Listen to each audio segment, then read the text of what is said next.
Hi, I just want to talk about the virtual reality simulator in your brain.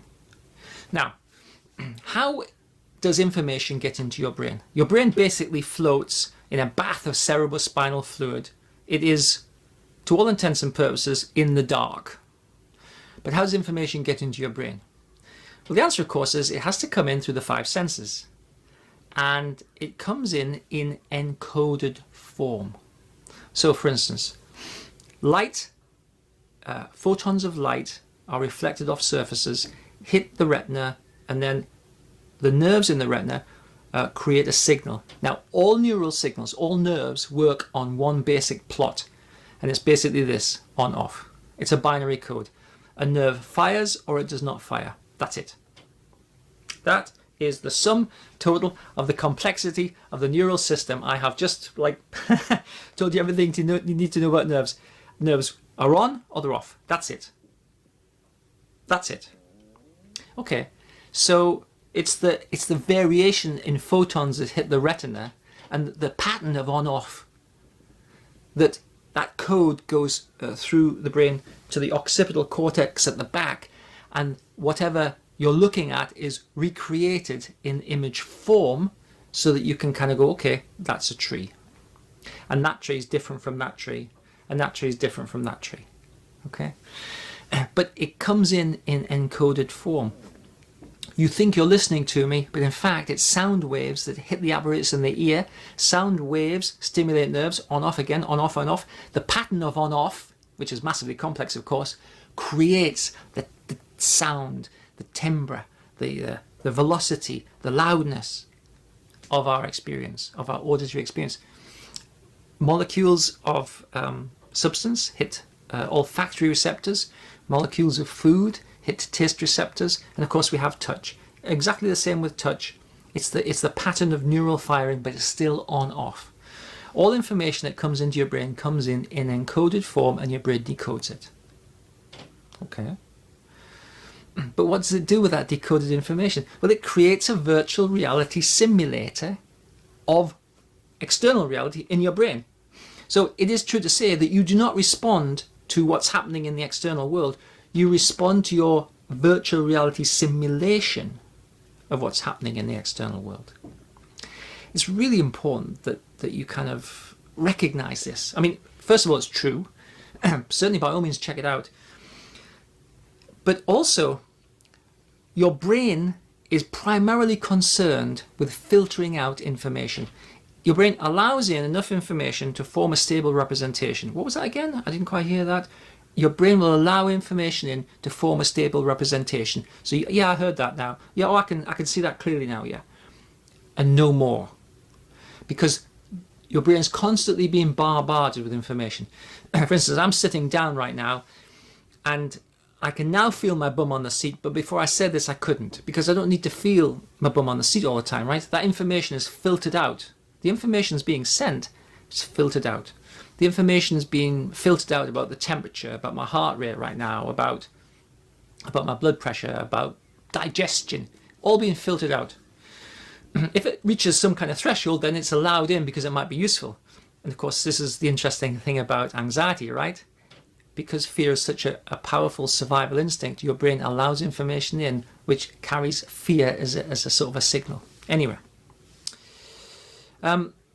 your virtual reality simulation is what you respond to. Now, if you filter out information that is not thought to be useful, whatever your virtual reality simulation is likely to allow some forms of information in easier and deny some other forms of information access.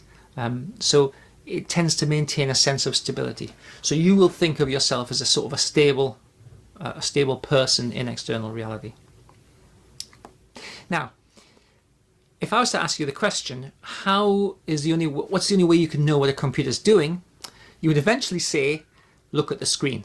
And I go, yeah, absolutely right. But the computer's doing lots of things behind the scenes. Now, I would also say to you, okay, what colour's your front door? And you'd go brown, or white, or black, or red, or green. I say, okay, how do you know? And the actual answer is that you would probably look at it. You'd look at a picture of it in your mind, and you'd bring a picture up onto that internal screen that you have in your mind and you go, okay, it's green. Okay, it's brown. And you therefore your system therefore is really quite similar to the way a computer runs, right? You have a screen, a computer has a screen. Your brain runs lots of programs that you're unaware of: respiration, digestion, perspiration, cognitive processing. It runs tons and tons of programs, and you're not aware of them because you just don't need to be. But you're only aware if something from those programs comes onto that screen in your mind. So for instance, if your heart starts to beat really, really fast, that will come onto the screen as a piece of information, and you'll go, my heart's beating really fast, I must be scared, I must be frightened, I must be fearful, I must be anxious. Or I must be excited, I must be aroused, I must be up for it. So our problem, if we think about mental health, is that your brain's running programs that create your mental health problems. And it runs them in a sort of perpetual motion kind of way. If you have a program which says, I am unsafe, or you are unsafe, right? So you're running a program that says basically, you are unsafe. That program will not stop. There's no reason for it to stop. And it will continue to feed into your virtual reality simulation the idea that you're unsafe. And you will feel unsafe, and you will act as if you're unsafe. And as far as you're concerned, you are unsafe. Even though you're perfectly safe. Just as safe as anybody else. Yeah, but I feel unsafe. Yeah, but you're not. Yeah, but your virtual reality, your unsafe program is constantly creating this feeling which comes into your virtual reality simulation because it's fear-based, and that always gets preferential access. You could be running a program that says, nobody loves me. You could be running a program that says, I'm not good enough. Now, often these programs are set up in youth, right? But they continue to run long after any value that they had has long since gone. They just run, right? So, I don't have any friends could be a program that was set up when you were 5. You could be as popular as you like. The program I have no friends still runs, and it makes you feel like you need to have more and more friends. You need to invest more and more friends. And you need to do everything that friends want, otherwise they might abandon you. You might be 50 odd years old and running the same program. If you don't know what the programs are, you're basically a hostage to the program.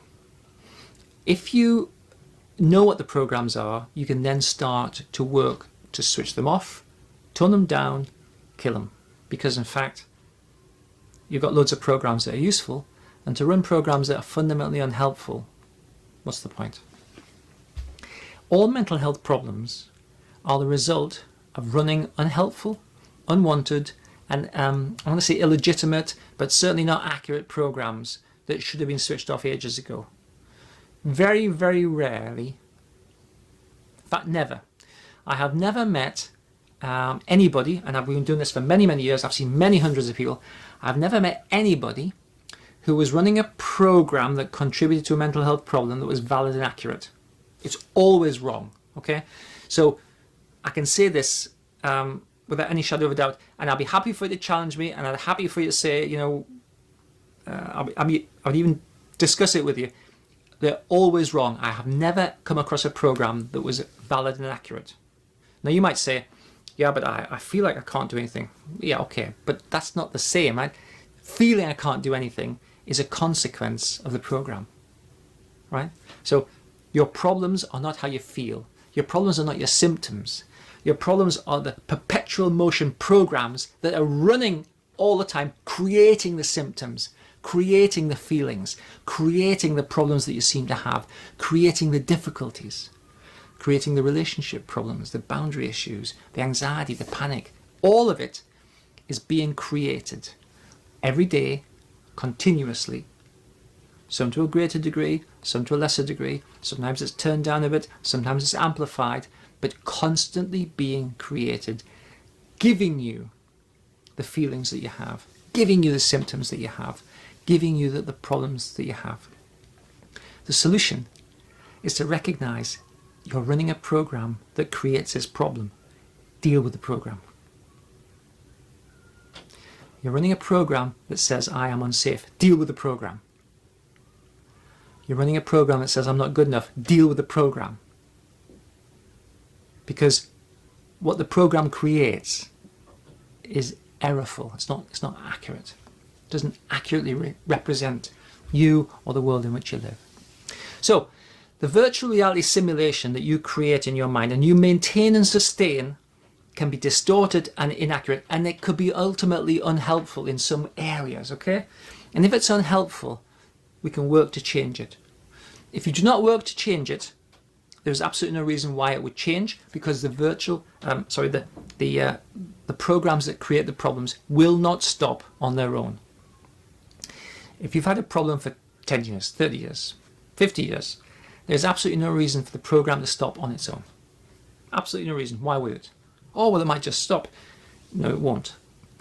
And it will perpetually create the feelings and the symptoms and the problems until you do something about it. And a final word, taking a medication does not stop the program. It just makes you care a little bit less about it, which is not much of a solution in my opinion. So I hope you found this interesting. Please leave comments. Please feel free to interact with me, get in touch. And if you want to actually do something that's helpful, then start with the Anxiety Wizard program. Okay, thank you.